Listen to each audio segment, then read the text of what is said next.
1장 1절에서 3절까지 보겠습니다. 예레미야서 1장 1절에서 3절. 자, 하나님의 말씀 함께 했습니다. 베냐민 땅 아나토셀 제사장 중 힐기야의 아들 예레미야의 말이니라. 아몬의 아들 유다와 요시야가 다스린 지 13년에 여호와의 말씀이 예레미야에게 임하였고, 요시야의 아들 유다의 왕 요호야김 시대부터 요시야의 아들 유다의 왕 시드기야의 11년 말까지 곧 5월에 예루살렘에 사로잡혀 가기까지 임하니라. 아멘. 예레미야는 눈물의 선지자라고 우리는 알고 있습니다.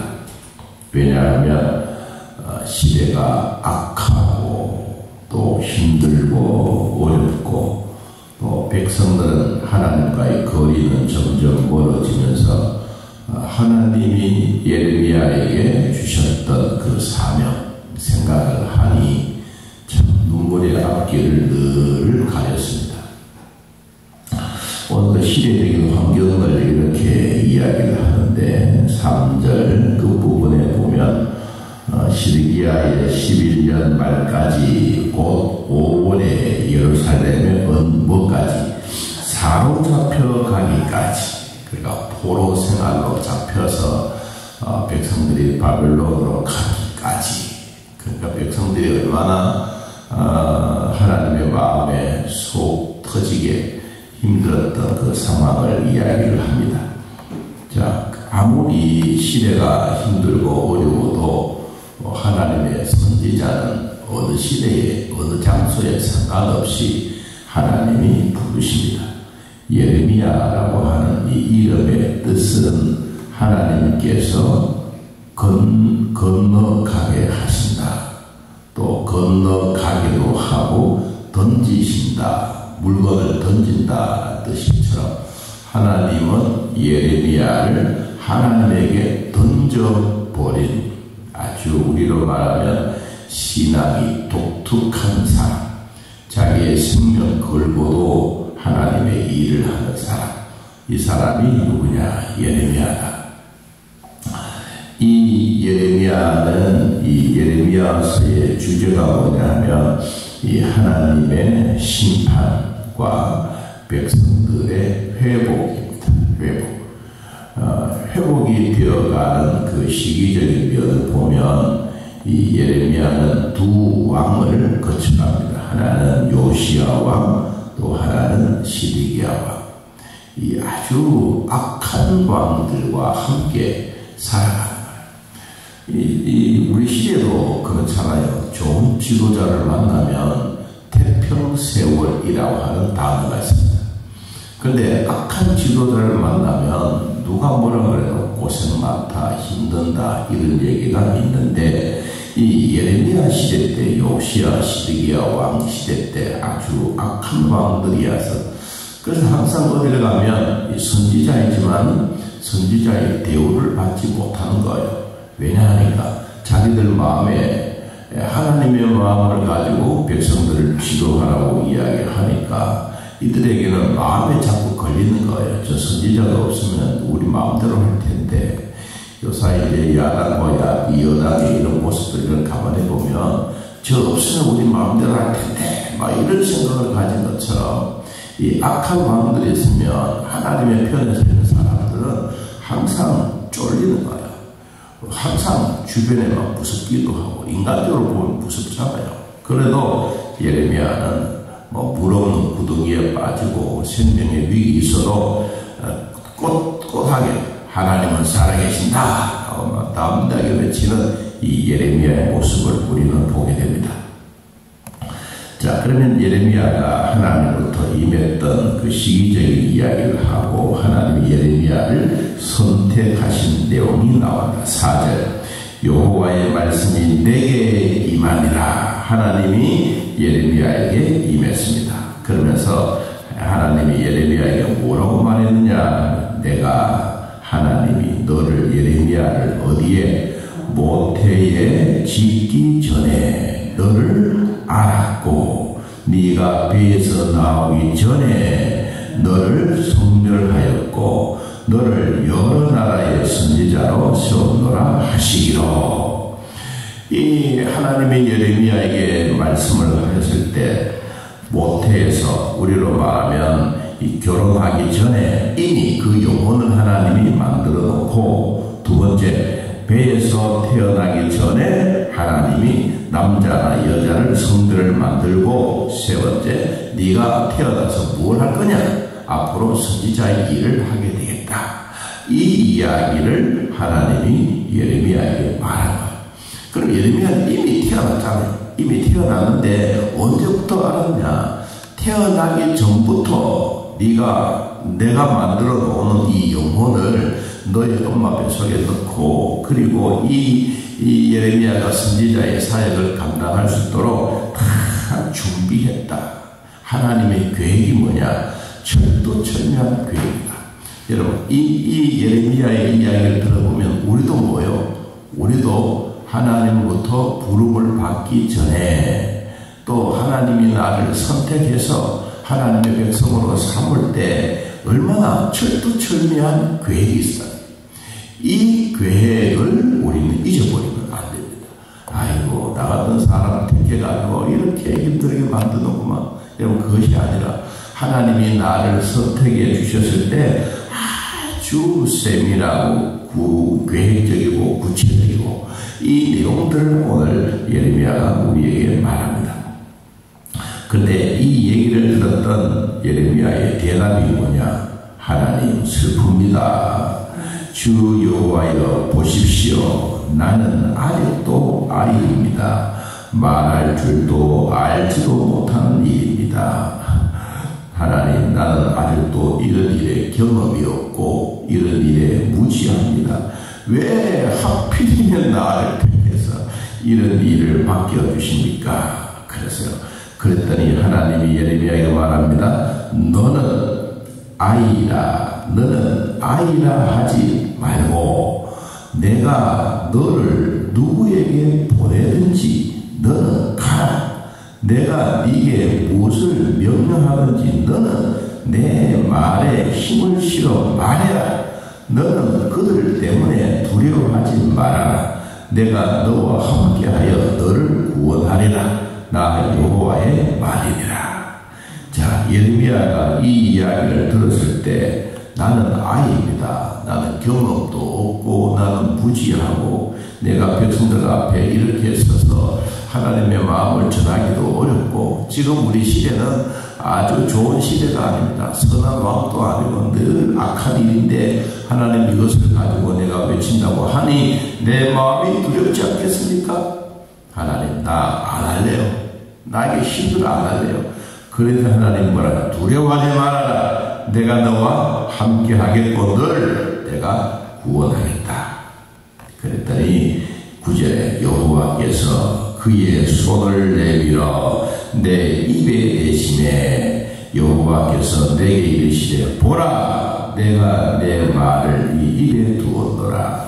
안 간다고 하니까 하나님은 억지로라도 손을 딱 잡아가지고 입에 딱 갖다 대면서 내가 너를 보내겠다. 여러분, 선지자도 그렇고 제사장도 그렇고 왕도 그렇고 여러분 참 그냥 평범하게 살고 싶어하는 사람들이 많습니다. 그런데 특별하게 살려고 하면 누가 간섭해야 되냐?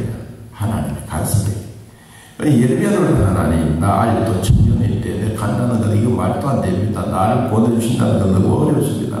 그러면 하나님이 강제로 손을 내밀어 입을 갖다 대시고 하나님이 말씀을 너의 입에 주겠다. 다시 말하면 내 마음을 너의 마음속에 확 심어놓겠다. 그래서 네가 어딜 가든지 내가 말하라고 하면 말하고, 네가 자라고 하면 잠자면 되고, 네가 밥 먹으러 가면 밥 먹으면 되는 거지 뭐 그렇게 두려워하냐. 여러분, 이 말은 쉽지요. 말은 쉬운데 행동이 그렇게 쉬운 것이 아닙니다.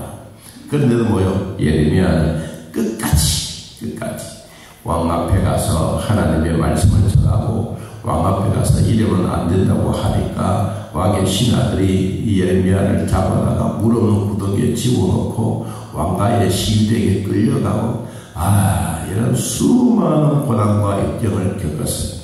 우리도 살아갈 때 이런 게 없으면 얼마나 좋겠어요? 여러분, 그런데 그렇지 않습니다. 우리도 살아가다 보면 이런 일이 한두 번이 아닙니다. 왜 하나님이 우리에게 이런 직분을 주셨을까요? 아이고, 내가 뭐 하겠나, 나 어렵습니다, 이런 사람이 있고, 나 쉽게 주면 잘하겠습니다, 이런 사람도 있습니다. 여러분, 그런데 제가 목회를 해보니까 이런 생각이 들어요. 하나님, 목사님, 나 직분 시켜주면 진짜 열심히 하겠습니다. 지금도 잘했지만 더 열심히 해요. 이런 사람 빵점이야. 어려울까? 열심은 있는데 늘 가면 막 부실함 일으키고, 여기 가면 저 일으키고, 저 가면 저 일으키고. 어느 날 우리 권사님 직분을 이렇게 투표했어요. 근데 뒤통수 대고, 목사님, 나 할 줄 모르는데 어떻게 할까요? 하면 되지 뭐. 하나님의 선택해서 하면 되지. 그런 분은 끝까지 잘하시다. 나 어린아이입니다, 나는 못합니다, 나는 힘듭니다, 이런 분들은 어떻든 하려고 힘을 쓰는데, 막 본인이 생각할 때 나 이만하면 장로도 되고, 이만하면 목사도 되고, 이만하면 권사도 되는데 이 정도야 뭐 못하겠다. 처음 하는 말씀. 하나님의 일은 자기 마음대로 되는 게 아니에요. 여러분, 선교사도 마찬가지, 목사도 마찬가지. 지 마음대로 되는 게 하나도 없어. 하나님과 뜻과 같이 맞추어서 가는 게 하나님의 뜻입니다. 자, 그럼 결론적으로 예레미야 선지자 시대 때 유다 백성들에게 하나님의 심판에 대한 내용이 오늘 여기에 소개되어져 있는데, 세 가지. 첫째는 하나님을 거역하는, 하나님의 마음을 거역하는, 이게 심판이 자초해가는 과정이에요. 두 번째, 우상을 섬기는 거예요. 세 번째, 하나님의 말씀을 불순종하는 거예요. 그러면 늘 하나님은 심판의 몽둥이를 가지고 백성들을 두들겨 팹니다. 그러면 아이고 하나님 좀 도와주세요. 그러면 정신 차렸구나 싶어 다시 회복시켜주고, 또 조금 나아지게 되면 또 하나님의 말씀을 거역하고 우상을 숭배하고 하나님의 말씀을 불순종하는 이런 일이 반복되어집니다. 자, 오늘 우리에게도 하나님, 나 일은 너무 직분 큽니다, 나 못하겠습니다. 그러면 성령의 능력을 확 불어주셔서 걱정하지 말아라, 두려워하지 말아라. 오늘 주신 말씀, 내가 너와 함께하면 너를 구원하리라. 이 약속의 말씀을 붙잡고 오늘 하나님의 계획 속에서 하나님과 더불어 살아가는 복이 우리 모두에게 임하기를 진심으로 축복합니다. 하나님 아버지, 오늘도 하나님께서 예레미야를 던져주시고 백성들에게 말씀해 주시고 말씀했던 그 모든 일들을 잘 감당하게 하시니 고맙고 또 고맙고 감사합니다. 우리를 또 이 땅에 있는 동안에 하나님의 말씀을 붙잡고 잘 살아가게 하시고 성령과 위로와 평강의 복도 함께하여 주옵소서. 너를 모태 짓기 전에 너를 알았고 네가 배에서 나오기 전에 내가 남자 여자를 구별해 주었고 내가 너를 선지자로 세워 이 백성들에게 하나님의 마음을 전하겠노라고 말씀하셨던 하나님, 오늘 나와 우리 모든 성도들에게도 이런 위기 속에서도 하나님이 우리에게 말씀하신 그 하나님을 기대하고 소망합니다. 주여 복이 있게 하시고 아픈 자들 하나님의 긍휼의 복이 있게 하여 주옵소서. 담대하게 하옵소서. 두려워하지 말게 하여 주옵소서. 하나님이 우리의 생명의 주관자시오 오늘도 우리를 붙잡고 살아가는 하나님의 능력자인 것을 믿고 주의 말씀 따라 살아가는 우리 모두가 되게 하여 주옵소서. 하나님의 응답은 언제나 어디서나 우리에게 평안을 줍니다. 하나님 앞에 기도할 때마다 하나님이 주시는 평안이 내 안에 임하게 하사 오늘도 주님의 이름으로 승리하며 살게 하여 주옵소서. 항암 치료 중에 있는 자를 치료하시고 임파선 암도 하나님 치료하여 주사 더 퍼지지 않게 하시고 하나님의 긍휼의 복이 넘쳐나게 하옵소서. 온몸에 있는 우리의 핏자국들 주님 혈관들 주님 만져주시고 손이 찹거나 지리지 않도록 도와주옵소서. 오늘 함께해 주신 하나님 감사합니다. 주님 영광 받으시옵소서. 예수님의 이름으로 기도하옵나이다. 아멘. 하늘에 계신 우리 아버지여, 이름이 거룩히 여김을 받으시오며 나라의 마옵시며 뜻이 하늘에서 이루어진 것 같이 땅에서도 이루어지이다. 오늘날 우리에게 일용할 양식을 주옵시고 우리가 우리에게 죄진 자를 사하여 준 것 같이 우리 죄를 사하여 주옵시고 우리를 시험에 들게 하지 마옵소서. 나라와 권세와 영광의 아버지께 영원히 있사옵나이다. 아멘.